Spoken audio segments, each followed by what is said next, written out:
Graças te damos, Deus, até este momento, Pai, por estarmos aqui, meu Deus, em Tua presença nesta noite, Pai. Pois chegou, Deus, a hora de estarmos ouvindo a Tua palavra, o Teu falar, Jesus. Eu venho lhe apresentar diante a Ti, ó Deus, a vida do pastor Márcio em Tuas mãos. Que o Senhor venha estar revestido nesta noite, ó Deus, de poder, autoridade, Pai Santo. Toca, Deus, os lábios, Senhor. Vem estar, ó Deus, nesta hora, neste momento santo, Senhor, manifestando o Teu poder e a Tua glória, Deus, através da vida dele, Pai. E fala, Deus, ao coração de Tua igreja, fala para os Teus filhos, Deus, que nesta noite, Pai, o Senhor convidou, Pai, para estar em Tua casa, Senhor. Manifesta a Tua glória, em nome de Jesus.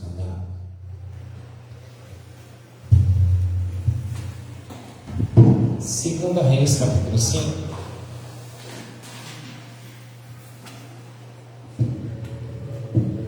Segunda Reis, capítulo 5.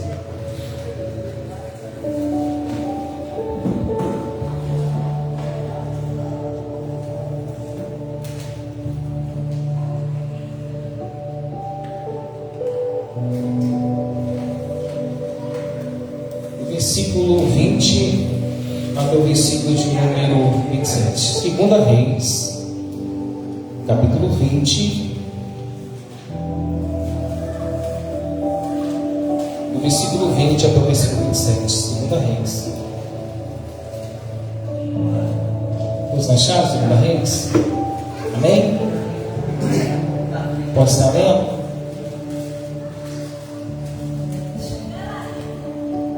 O Antigo Testamento, Segunda Reis. Acharam? Amém? Segunda Reis, capítulo 20. Geazi atacado de lembra. Então Geazi, servo de Eliseu, homem de Deus, disse: Eis que meu senhor poupou a este Ciro Naamã, não recebendo da sua mão alguma coisa do que trazia. Porém vi do Senhor que hei de correr atrás dele e receber dele alguma coisa. E foi Geazi alcançar Naamã, e Naamã, vendo que corria atrás dele, desceu do carro, encontrá-lo e disse: Vai tudo bem? Ele disse: Tudo vai bem. O meu Senhor me mandou dizer: Eis que agora mesmo vieram a mim 2 jovens dos filhos dos profetas das montanhas de Efraim. Dai-lhes, pois, talento de prata, 2 mudas de roupas. E disse Naamã: Se servindo, toma 2 talentos. Estou com ele. E amarrou 2 talentos de prata e 2 sacos com 2 mudas de roupas, e pôs sobre 2 dos seus servos, os quais levaram diante dele. E chegando a ele a certa altura, tomou-os da sua mão e depositou na casa, e despediu aqueles homens, e foram-se. Então entrou e pôs-se diante de seu senhor e disse-lhe Eliseu: De onde vens, Geazi? E disse: Teu servo não foi nem uma nem outra parte. Porém ele disse: Porventura não foi contigo meu coração quando aqueles homens voltou ao seu carro encontraste. Era ocasião para receberes prata e para tomares roupas, olivais e vinhas, ovelhas e bois, servos e servas. Portanto, a lepra de Naamã se apegará a ti, e a tua descendência para sempre. Então saiu diante dele, leproso e branco como a neve. Pode sentar. Meus amados irmãos, a gente vê aqui que o pecado e a ganância, a ambição, trouxe para Geazi uma grande maldição. Quando a gente lê aqui o capítulo 5 de 2 Reis, que este Naamã, Ciro, ele era um homem valoroso, era um homem de guerra, era um capitão do exército, mas este homem tinha um problema. Este Naamã, ele era leproso, um homem valoroso, mas leproso, ou seja, ele tinha uma alta patente, mas entenda uma coisa: ele tinha uma maldição que estava sobre ele. Qual é essa maldição? de ser leproso. E quando este homem chamado Naamã entra em Israel e leva uma menina consigo ali presa e fica aos cuidados ali da mulher de Naamã. Enquanto aquela jovem olha para Naamã e fala assim: olha, minha senhora, se Naamã tivesse lá em Israel, em Samaria, ele poderia ser curado desta doença, desta lepra. E aquela senhora vai, a esposa de Naamã, fala para o seu esposo, e seu esposo vai e fala para o rei. E o rei ali escreve uma carta para o rei de Israel, que estava enviando Naamã a ele, para que ele pudesse curar o seu servo ali daquela lepra. E então Naamã, junto com os servos e servo que estava levando ali, com carros, com pratas, com ouros e roupas, sai dali para encontrar o rei de Israel, levando uma carta. E quando esta carta chega na mão do rei, o rei lê a carta, e o rei fica apavorado quando ele encontra na carta: esse é Naamã, é um homem valoroso, mas leproso. Este homem veio diante de ti para que ele seja curado. E o rei de Israel pensa assim: este homem procura ocasião para me matar. Sou eu Deus para curar ou para matar? Então o profeta, chamado profeta Eliseu, escuta esta mensagem que tinha surgido um homem leproso. E Eliseu diz: deixa com que Naamã venha até mim, e eu mostrarei que há profeta em Israel.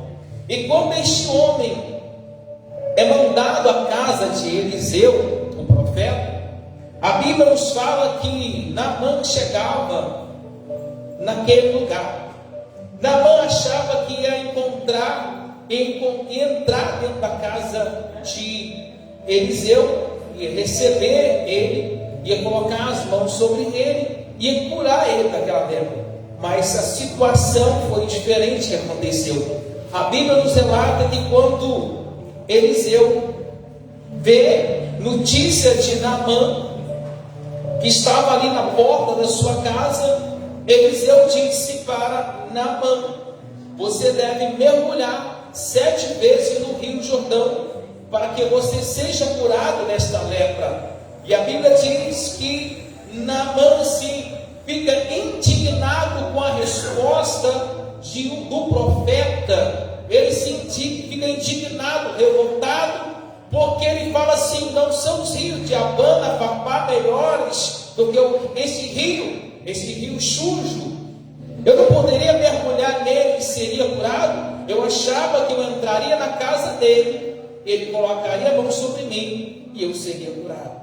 Veja aqui qual é a promessa, o propósito de Deus tinha na vida de Naamã: dele ouvir a voz, obedecer a voz e mergulhar nas águas, e que ele fosse curado.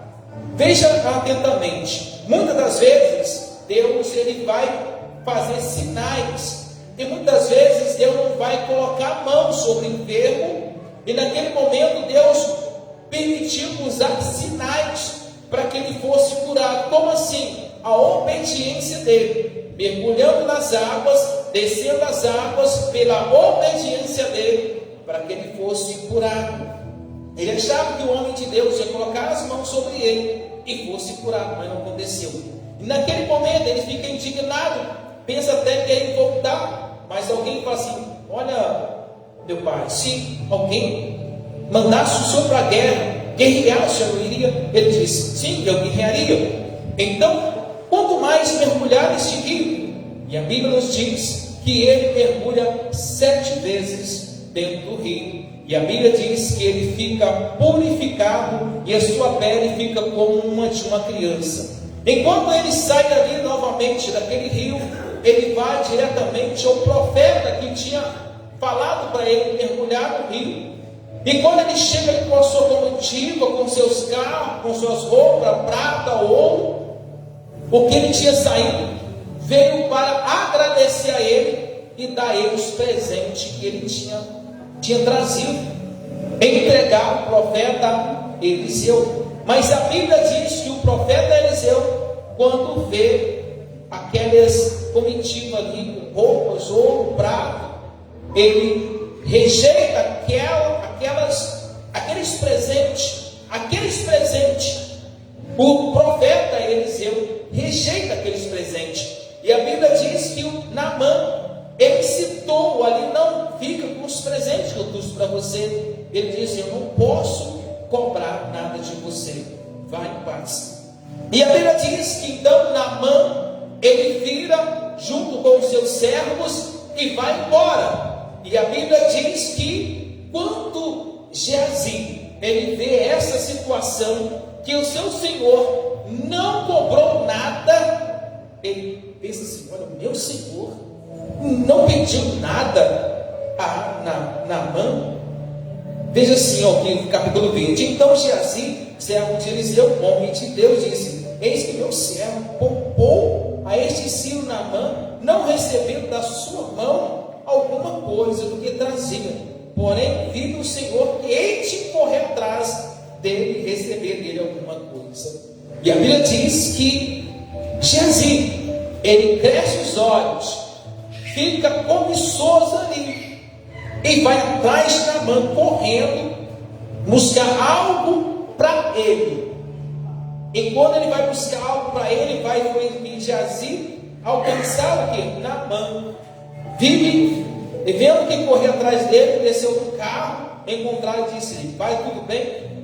Ele disse: tudo bem, bem, meu senhor me mandou dizer: eis que agora mesmo vieram a mim dois jovens filhos dos profetas da montanha de Efraim, dai-lhes, pois, um talento de prata e 2 mudas de roupas.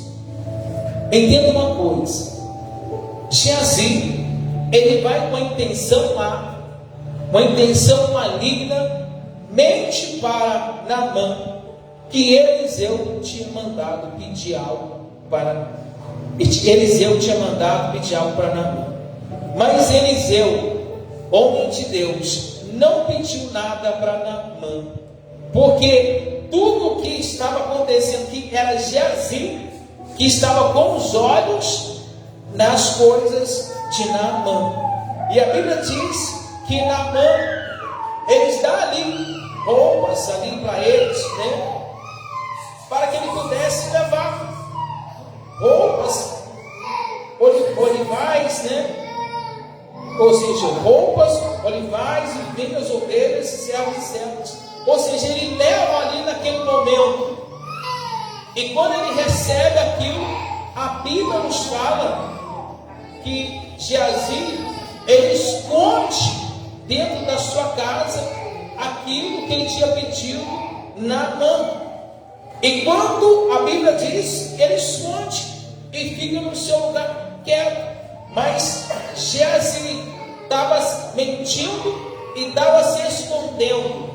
Mas presta atenção uma coisa: Geazi mentiu para Naamã. Geazi tentou mentir para Eliseu, mas não mentiu para Eliseu e tampouco para Deus, porque não há nada oculto que não há de ser revelado. Naquele momento, a Bíblia diz que Eliseu vai perguntar assim para o seu servo Geazi. Olha o que a Bíblia nos fala. Então entrou e pôs-se diante do seu senhor e disse: Eliseu, de onde vens, Geazi? E disse: teu servo não foi nem nenhuma parte, nem para outra parte. Porém ele disse: porventura não foi contigo o meu coração, quando aquele homem voltou para o seu carro, a encontraste? E era ocasião para receber prata, para tomares roupas, olivais e vinhos, ovelhas, e bois servos e servas. Portanto, a lepra de Naamã se apegará a ti, e a tua descendência para sempre. Então saiu diante dele leproso, branco como a neve. Veja aqui, meus amados irmãos, o que aconteceu com Geazi. A lepra de Naamã passou o quê? A maldição que estava sobre a vida de Naamã passou para Geazi, a sua casa e a sua descendência. Veja que o pecado e a ambição e a mentira fazem. Geazi, ele destruiu a sua vida, a vida dos seus servos e servas e todos os seus familiares. Então veja que o pecado, a ambição de Geazi trouxe consigo não somente para ele, mas toda a sua descendência. Veja aqui, olha, eu vou dizer para os irmãos, a maldição hereditária, ela não é causada pelo diabo, mas ela é causada pelo pecado que nós fazemos. Então a maldição hereditária, ela vai de geração em geração. Quando você pedir a Deus perdão pelos seus pais que cometeram o pecado, e você andar nos caminhos do Senhor, para que a maldição hereditária seja quebrada. Ou seja, a maldição, ela segue geração após geração. E quando chegar uma pessoa que ela quem tem compromisso com Deus, ela vai orar, vai fazer propósito de oração, quebrando a maldição hereditária, porque tem pessoas que dão câncer. Minha família deu câncer, é da família. Minha família tem trombose, variz, tem depressão, minha família morre com isso, morre com aquilo. Ou seja, existe uma maldição acompanhando aquela pessoa geração após geração. E toda a maldição hereditária tem que ser quebrada através da nossa confissão dos nossos pecados. Se nós não confessarmos os nossos pecados, dos nossos pais, dos nossos avós, e pedirmos perdão a Deus, Deus é fiel para nos perdoar e nos salvar toda a nossa geração. Lembre-se, olha, o que eu quero dizer para os irmãos aqui? Vou estar finalizando esse texto aqui. Quando o diabo ele atenta à família, o diabo vai com um propósito primeiro. Vamos lá no livro de Gênesis, batalha espiritual. Vamos falar um pouquinho sobre batalha espiritual. Quando Satanás ele vai numa família, seja homem ou mulher ou filho, primeiramente Satanás ele vai primeiro na mulher, segundo no filho, terceiro no esposo. Por que na mulher? Satanás ele tenta trabalhar no psicológico da mulher. Por que Satanás tenta trabalhar no psicológico da mulher? Se a mulher cair, leva também o homem à queda, como fez com Adão. Se o homem permanecer de pé, a mulher também permanece. Mas se a mulher cair, leva o homem à queda. Terceiro é o filho. Veja que Satanás ele vai tentar atingir, ele tentou atingir a mulher, ele vai tentar atingir o filho agora. Por quê? Atingindo o filho, atinge a mãe. Atingindo o filho, atinge também o pai. Ou seja, Satanás vai primeiramente na mulher, segundo no filho, terceiro no esposo. Ou seja, atacando as duas partes que o homem tem, derruba o homem com facilidade. Por que tem muitas pessoas que deixaram o ministério? Satanás atingiu primeiramente a mulher, e o homem caiu. Quantos pastores deixaram o ministério por causa da esposa? Porque Satanás sabe que se atingir a mulher e segundo o filho, a família está desmoronada. Mas se o homem permanecer de pé, aquele homem ganha a família. Mas se aquele homem não perseverar, perde a família. Como assim? Em oração e em jejum. Porque Satanás sabe, se vencer a esposa, vencer o filho, o homem está perdido. Veja que Satanás fez assim. Primeiramente, Satanás vai no jardim, quem atingiu? A mulher. Depois, Adão. Depois, Adão vai ter um filho. Quem Satanás atingiu? Caim. O que Caim fez? Matou Abel. Então, se o homem permanecer ele terá a coroa da vida. Mas se não permanecer fiel, ele perderá a coroa da vida. Porque primeiramente a sua vida tem que ser uma vida de oração. Eu sempre falo, a mulher tem que ser uma mulher de oração, o homem tem que ser um homem de oração. Porque se um cair, a Bíblia diz que um cordão de 3 dobra, é difícil se arrebentar. A Bíblia diz que se 2 estiverem na cama dormindo junto, um vai esquentar o outro. Mas se um dormir só, quem vai aquentar ele? Ou seja, ele passará frio. Então, ou seja, quando um quer, 2 não brigam. Então Satanás sabe o que ele vai colocar na sua vida, as dúvidas, os medos, porque ele sabe que se atingir sua família, toda a família vai perecer. Então, qual é o propósito? É sempre orar, sempre falar com Deus, porque a oração não é gritar muitas vezes. A oração você pode sentar, você pode orar deitado, você pode orar sentado, você pode orar de pé, você pode fazer um clamor de jejum, de joelho. Você pode orar, porque a Bíblia diz que em todo o tempo a gente deve orar. A Bíblia diz que a gente tem que orar sem cessar. Não importa, mas o mais importante é que a sua vida esteja na presença do Senhor. Porque Satanás, ele tenta tirar algo de você, é a oração. Satanás não tem medo de você quando você vai para a igreja. Satanás não tem medo de você quando você está orando. Mas Satanás tem medo de você quando você é fiel. E quando você tem fidelidade com Deus. Quando você é fiel, quando você tem fidelidade, quando você é fiel. Por isso que a Bíblia diz: sujeitai-vos a Deus e resisti ao diabo, que ele fugirá de vós. Como assim?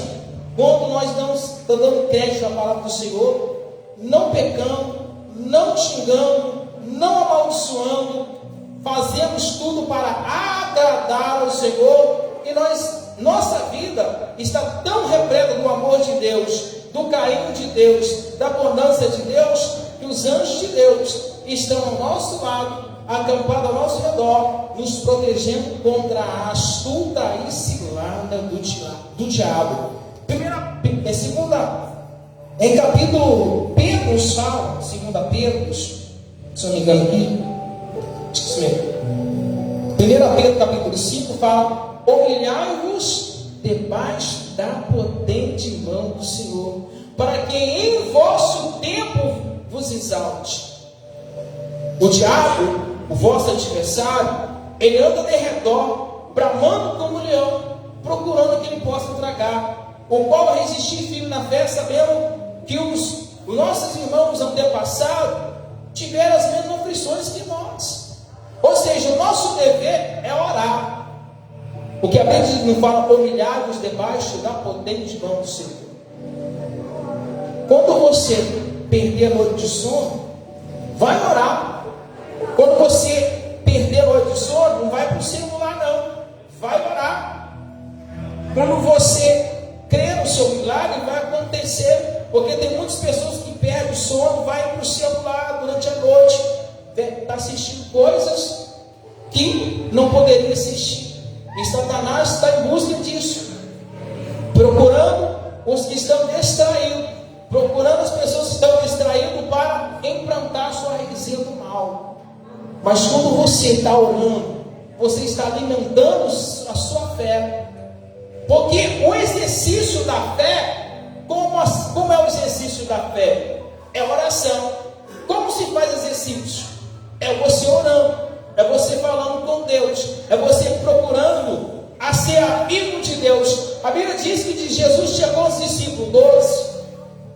E qual é o discípulo que Jesus mais amava? Somente João. Mas por que João? Porque João ficava recostado no peito de Jesus. Jesus tinha 3 amigos. Qual era dos 12? Qual era que Jesus mais gostava de orar? Junto com alguém? Pedro, Tiago e João. Por que Pedro, Tiago e João? Toda vez que Jesus estava passando um momento difícil, vamos comigo, Pedro, Tiago e João. Porque Jesus sabia que com eles podiam contar. Então não sei com quem que você pode contar com uma oração. Não sei com quem você vai pedir oração. Não sei quem vai ser o seu pai da fé em oração. Mas você tem que contar com alguma coisa. Está depressivo? Está passando mal? Ansioso? Conte com alguém com oração. E essa pessoa vai ajudar você. Porque não adianta nada você também querer contar com pessoas que não vão te ajudar. Não vai mudar a sua situação. Se não for para mudar a sua situação, melhor você ficar quieto. Mas se for para mudar a sua situação, aí o milagre vai acontecer. Por quê? Porque essa pessoa vai mudar a sua história. Vocês lembram do homem que era coxo, não podia andar, estava em cima de uma cama, de repente sai 4 amigos, entra numa porta, entra numa janela, vê a multidão apertando, ninguém entrava, ninguém saía. Ele disse: esse homem tem que ser curado. É hoje que vai chegar a cura dele, hoje que vai chegar o milagre dele. Vamos fazer assim, vamos abrir a cobertura desse telhado e vamos descer este homem. E eles tiveram a brilhante ideia de abrir o telhado e descer a cama daquele homem ali segura pela corda e levar até Jesus. Então nós precisamos de pessoas que somam e multiplicam. Ou seja, você vai chegar, você vai somar e você vai multiplicar. Porque é assim que o povo de Deus faz. Ele soma e multiplica, soma e multiplica. E é assim para nós chegarmos ao reino do Senhor. Porque a Bíblia diz que o reino do Senhor é tomado por violência. E violência se faz ao reino do Senhor. Ou seja, nós devemos violentar aquilo que nos mata. Nós devemos violentar aquilo que nos faz mal. Como assim? Para nós entrar no reino do céu, nós devemos violentar, ou seja, fugir do pecado, fugir da murmuração, fugir das drogas, da prostituição, dos vícios, do desejo desenfreado da carne, violentar a nossa carne para nós entrarmos no céu. Por isso que ele fala, né? Se violência se faz, o reino dos céus. Ou seja, nós estamos violentando a nossa carne e santificando a nossa vida para que nós possamos habitar no esconderijo do Altíssimo. Naquele dia Jesus vai dizer assim: vinde, bendito de meu Pai, receber por herança o reino que foi dado desde a fundação do mundo. E nós estaremos lá, esperando, aguardando, ansioso por este grande dia. Porque nós sabemos que este mundo jaz o maligno. E o maligno está aqui para... Olha que interessante que a Bíblia fala. O ladrão, ele veio para roubar, matar e destruir. Quem é o ladrão? O homem que faz a vontade do diabo. Essa pessoa que faz fofoca contra você, bruxaria, feitiçaria, amarração, que levanta a calúnia contra você, esse é o diabo, esse é o vilão que quer roubar a sua força, esse é o vilão que quer arrancar a sua fé, causando dor e sofrimento. Mas aí a Bíblia nos fala também que o diabo, ele anda ao redor, bramando como leão, procurando a quem lhe possa tragar. Então, bramando como leão, ou seja, o diabo, ele está em busca de pessoas que estão o quê? Distraídos. Então, não distraia, porque quando a pessoa distrai, ele pode morrer. Veja que Geazi, por causa da ambição dele, ele amaldiçoou toda a sua descendência e toda a sua casa. Veja também que Ananias e Safira, por ambição, eles morreram porque mentiram para Pedro, achando que estavam mentindo para o próprio Deus. Ananias e Safira venderam uma propriedade. Eles prometeram que ia colocar no altar de Deus. Eles prometeram que aquilo ali ia depositar nos pés dos discípulos para ajudar a igreja, ajudar os irmãos. Sabe o que Ananias fez? Olha, mulher, eu vou vender essa propriedade. Fala que eu vou dar X.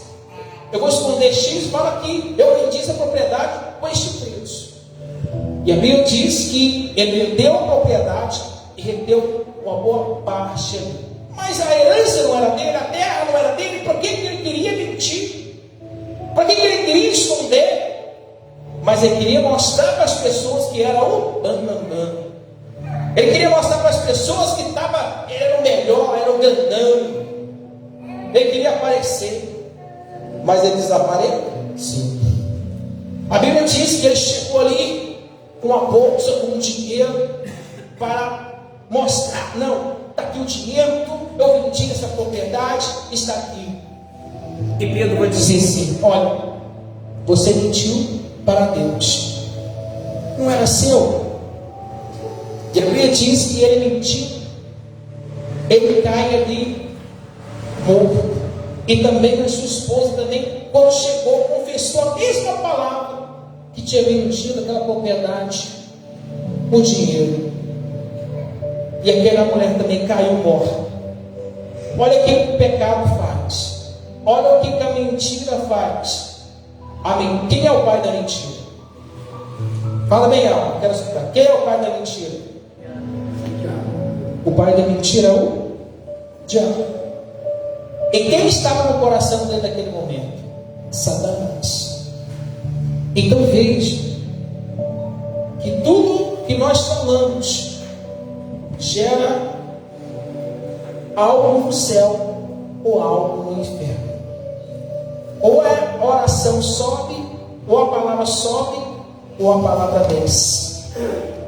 A Bíblia nos fala que a boca fala do que do coração está cheio. Se eu caio, tropeço, eu choro, meu coração está cheio do que eu falei. Se eu caio, machuco e começo a louvar a Deus, meu coração está cheio do que eu falei. Mas se a minha boca só fala de coisas ruins, de coisas perversas, de coisas abomináveis, a Bíblia nos fala que se os nossos olhos for bom, todo o nosso corpo será bom, todo o nosso corpo terá luz. Mas se nossos olhos forem trevas, se nossos olhos forem trevas, todo o nosso corpo terá tenebroso. Vamos ficar de pé, vamos estar orando. Você que às vezes feche seus olhos. Você que às vezes tem raiva de alguém, você vai confessar agora que está pedindo perdão a essa pessoa que você magoou, que você fez raiva, ou mesmo que você houve uma briga, uma discussão ali, que não foi da sua parte, mas foi da parte dela ou dele. Você quer ser curado? Então você tem que confessar. Fala para Deus assim: Senhor Jesus, eu confesso agora os meus pecados, os pecados ocultos, os pecados que eu não lembro e os pecados que eu fiz no passado. Fala para Deus: Deus, eu quero confessar agora os pecados que eu lembro e os pecados que eu não lembro, porque eu não quero sair daqui ferido, eu não quero sair daqui machucado. Se eu briguei com alguém, se eu magoei alguém, eu peço ao Senhor agora. E se é por causa que eu não consigo perdoar, eu não recebo um milagre, então pois nesta noite, pois nesta hora agora eu confesso a Ti. Fala para Deus, e o anjo do Senhor agora vai descer agora. O anjo do Senhor agora vai te visitar. Ele vai ouvir sua oração, ele vai ouvir o seu clamor, ele vai agora atender suas preces. Porque não é comigo, agora é com Deus. É você e Deus. Porque se você não tomar essa atitude, Deus não pode te curar. Porque a mágoa separa você de Deus. Pode ungir um pouco, pastor, em nome de Jesus. Pai querido, Deus amado, eu apresento agora, Pai, cada pessoa agora que está ouvindo esta oração. Pai, neste momento agora, Senhor, que todo mal que estiver na vida dessas pessoas, o câncer, o diabetes, a depressão, o colesterol, a leucemia, a paralisia dos olhos, essa pessoa talvez que está com problema dos ouvidos, está ouvindo pouco, está com problema na mente, no coração, no subconsciente. Ó meu Deus, agora, Senhor Jesus, faça um milagre acontecer, ó Pai, na vida dessas pessoas, e que ela possa ser curada, meu Deus, através da confissão dela, através, meu Pai, do perdão, porque talvez o milagre não chegou ainda, meu Deus, algo que ela não falou com o Senhor. Então quebra essa maldição hereditária, meu Pai, que tem acompanhado esta pessoa geração após geração, aonde ela tem, meu Deus, desmaiado durante a noite, não tem dormido por causa de problemas do trabalho, do esposo, dos filhos. Então, meu Deus, entra agora, arranca, meu Pai, o símbolo do pânico, arranca, meu Pai, agora todo o mal, toda dor nas pernas, todo o trabalho de bruxaria, de feitiçaria, de amarração. Meu Deus, arranca agora e faça um milagre, meu Pai, para que ela possa beber, para que ela possa comer, para que ela possa, meu Deus, se alimentar, Senhor Jesus, porque nós sabemos que o Senhor não está operando, que o Senhor não está trabalhando, Senhor, nas mentes e nos corações, para que ela possa receber a cura, o alívio da alma. Meu Deus, talvez essa pessoa está doente não do corpo, mas está doente da alma. A alma dela está gemendo, o espírito dela já não está mais aguentando.